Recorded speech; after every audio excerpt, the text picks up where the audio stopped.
it's not just protecting the right of one person or one individual, it's protecting the rights of everyone in the society. You know what, I'm glad you mentioned that, because the other day, like, I'm quite a deep thinker. I analyse a lot of things.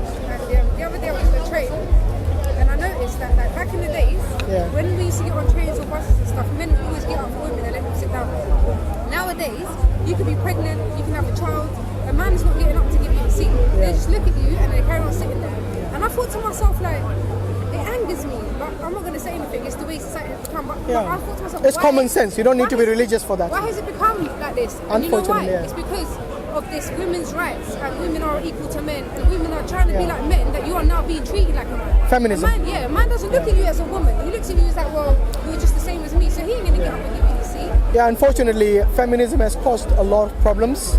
So they might be thinking that they're doing it for the rights of women, but then sometimes it goes beyond that, because we believe. And they harm themselves. Like, for example, women. A lot of women now, when they're like married or they got a partner, if the man like asks them to do something that's for their own good, they'll be like, no, I don't need to do that. I don't need him. They got this attitude that the Western society has made them become. I can work and get my own money. I don't need him. I can be single. There's so many men out there. Then what happens is you end up breaking up, getting a divorce and separated.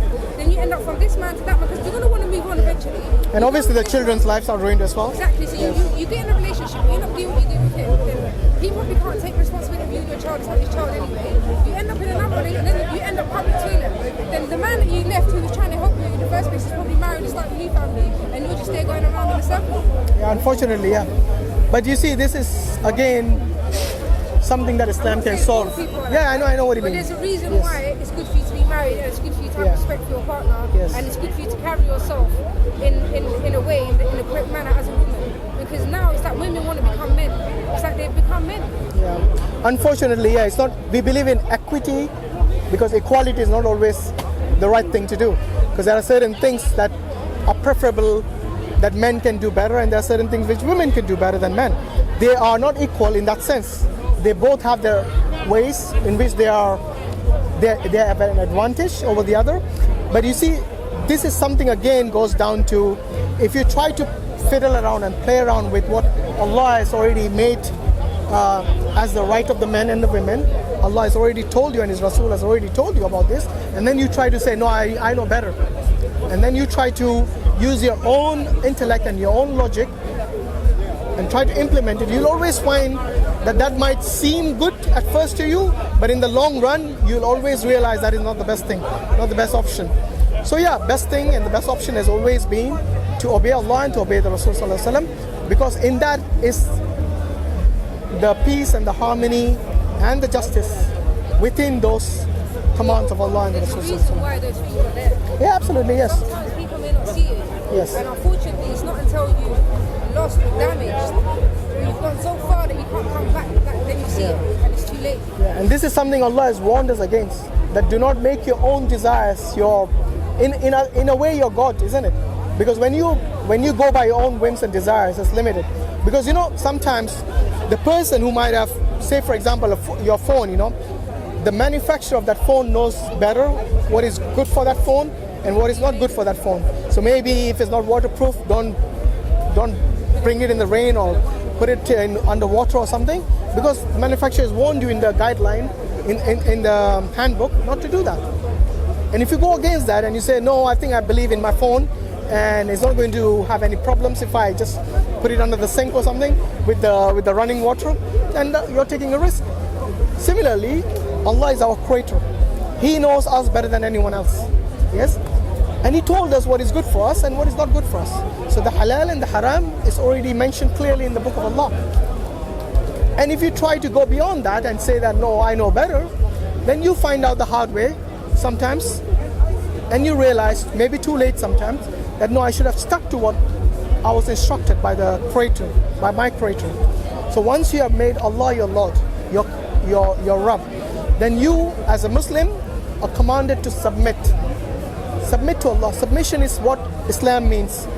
Why do you submit? Because that is the best way forward. You cannot just say, no, I know better. Because you think you might know better, but you don't have the experience. You are not the creator of yourself.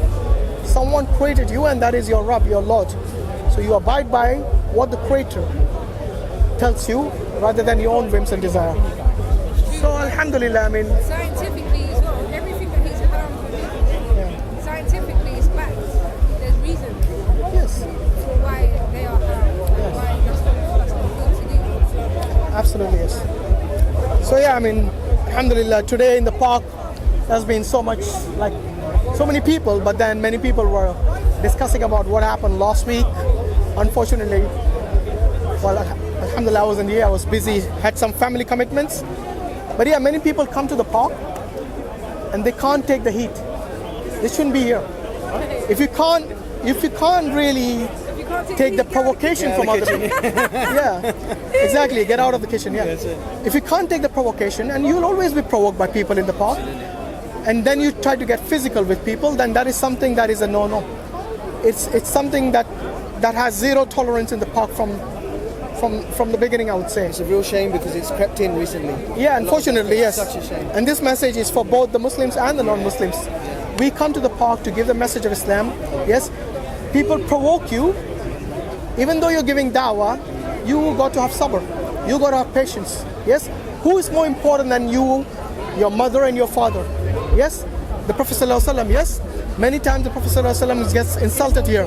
Do you go and kick them? Do you go and basically punch them? No, you don't. If the Prophet ﷺ has a higher status than any of your parents and than any of your family, then I think you should understand that you as a Muslim should curb your anger and your emotions. I said this earlier. Yes, either that or you don't come to the park, because if you don't come to the park you won't get provoked. Simple as that. So I think that's a short message I just wanted to give as a general message to everyone. Alhamdulillah, we have been coming here for many years, at least 20 years. Myself, Mansoor's been coming many years before that. We didn't have the cameras before. We didn't have many of these problems before, because many people here, they come unfortunately for their 15 seconds of fame. Yeah. Yes, they want to get their channels, their numbers up, their viewers up. Unfortunately, with social media, a lot of ego is crept in. A lot of people do things for the sake of the camera, for the sake of their audience and their fans. Yes, please, when it comes to dawah, do it for the sake of Allah, because your entire priority of doing it for your fans is not what dawah is all about.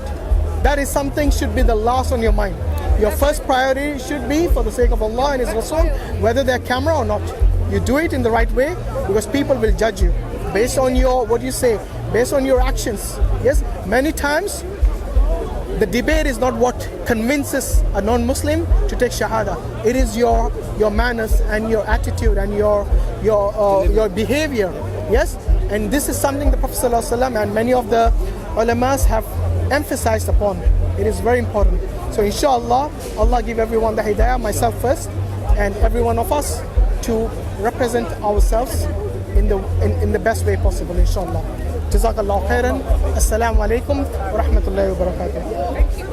Jazak Allah Khair, sister. Yes.